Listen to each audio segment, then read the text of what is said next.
Hi, Derek Svenningson, Director of Education for Coldwell Banker Distinctive Properties, and I'm here to tell you about my newest topic for a tech talk. But first, let me tell you a terrible joke. Wait, no, dude, no, come on. That's Ned Burns, and he's not doing a tech talk. He's not doing any kind of talk. But here's the joke. I had a gerbil growing up, and I named it Peeve because I wanted a pet peeve. Anyway, we're going to talk about listings and photos and photo orders so that all of your great listings make the biggest splash possible and look awesome for all those other realtors in Telluride and all the people out looking at your listings. So come on along, and that'll be our tech talk. So I can't overstate how important that first photo is. Make sure it's your best exterior photo. Almost always it should be an exterior, an overview of the place. This is the thing that is going to dictate whether someone stays on your listing site or not.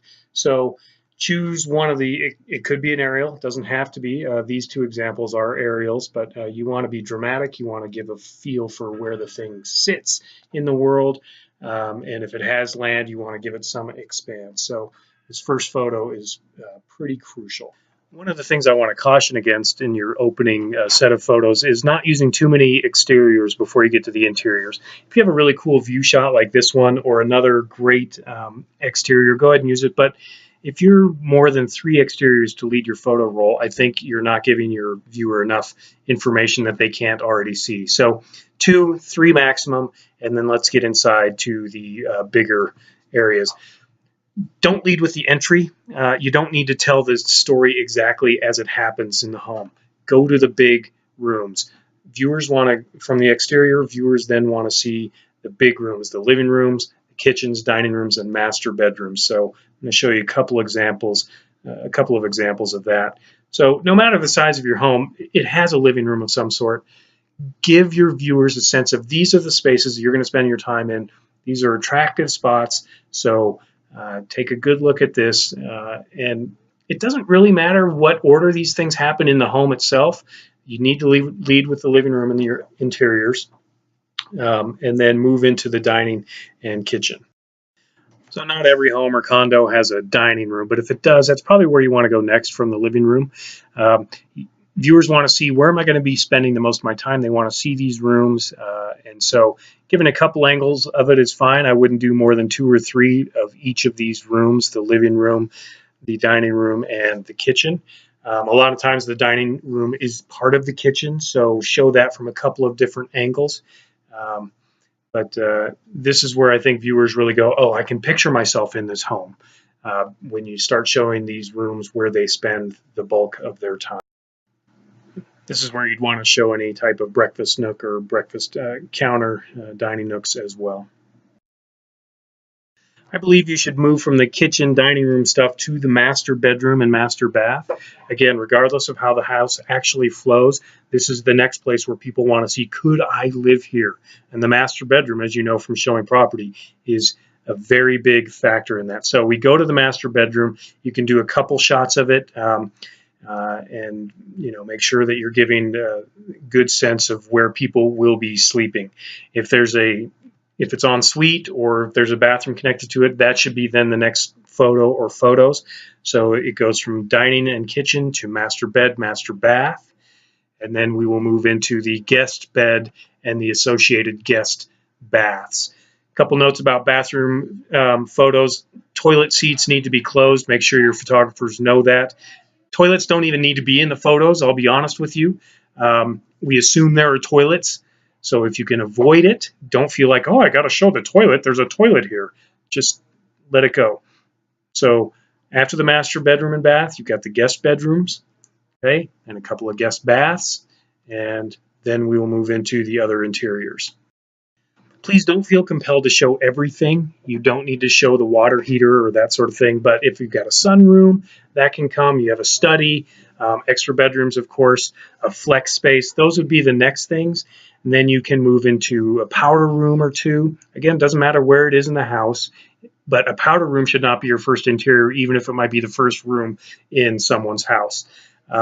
Washer and dryer, if it's concerned that people would want to know there's a washer and dryer in this, go ahead and put that in there. And then we move into other interiors such as the garage.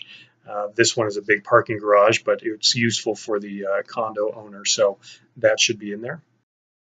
So balconies pose a little bit of an interesting problem because if this balcony, for instance, is off the living room, should it come after the living room? You sort of jar the viewer by showing interiors, then exteriors, then back to interiors.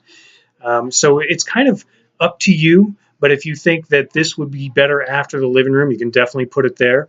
This one is off of a master bedroom, so maybe it should be after the master bedroom. But what I don't want you to do, right, what I think is confusing for a viewer, is to be going inside and outside and inside and outside.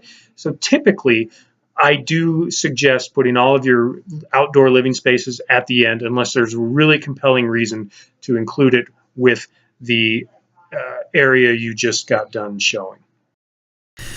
So for homes that have extra stuff beyond the actual structure, barns, for instance, like you see here, or hot tubs, maybe amenities packages for the condos, swimming pools, ponds, stuff like that, that should come after you do all of the interiors and the attached exterior living spaces. Don't go overboard on this, but especially with condos, you want to show a range of things that you get along with your condo purchase. Please, though, don't feel compelled to show every angle of the backyard, which includes the upside-down wheelbarrow and the plastic gross Little Tykes gym that no one's used for 14 years. Seeing 7 or 8 exteriors at the end of a roll you can lose the viewer because of that. Don't overshow. Make them want to call you so that they want to see more. Don't give them everything in your photo roll. And finally, end with a bang, which doesn't mean show 17 aerials all with sort of the same look. End with 2 or 3 exteriors probably that really is going to make a final exclamation mark statement on this listing. Aerials are good, but it doesn't have to be.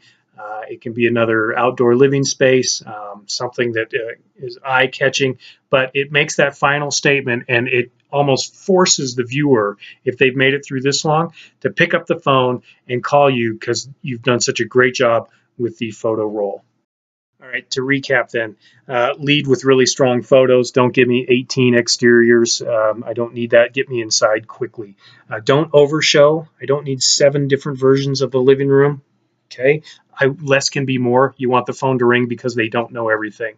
Tell a story, but don't be too concerned about the order of the house. Make a great final photo, a great lasting impression. And if there are text fields for the photos in your MLS, use them. I know here in Sun Valley we have that, and it adds professionalism. Don't leave that camera gobbledygook in there because that looks super amateur.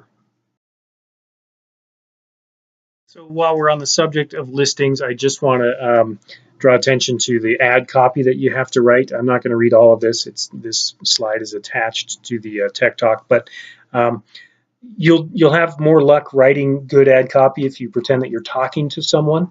And so don't feel like you have to write. Just talk it and have someone write down what you're saying. Pretend you're showing the property and talk through it, and your ad copy might be more interesting. Here are some words to avoid if you can. They're not bad words, but they sort of have lost their meaning and are sort of abstract, and you could probably do better. Please don't use nice or amazing. Please don't use nice or amazing. And lastly, please don't use nice or amazing. That would be amazing and it would be really nice. I hope this has been helpful and that I haven't sounded like a scolding teacher. I just want our listings to look awesome. I want, when a new listing comes on from one of our agents, I want people to go, wow, they did a great job with the photos. That ad copy's awesome. They made a huge splash. Feel free to email me links to any of your new listings. I'm happy to look at them. Keep up the great work, everybody. And we want to set the bar high and be the best company out there. Say it, say it, say it.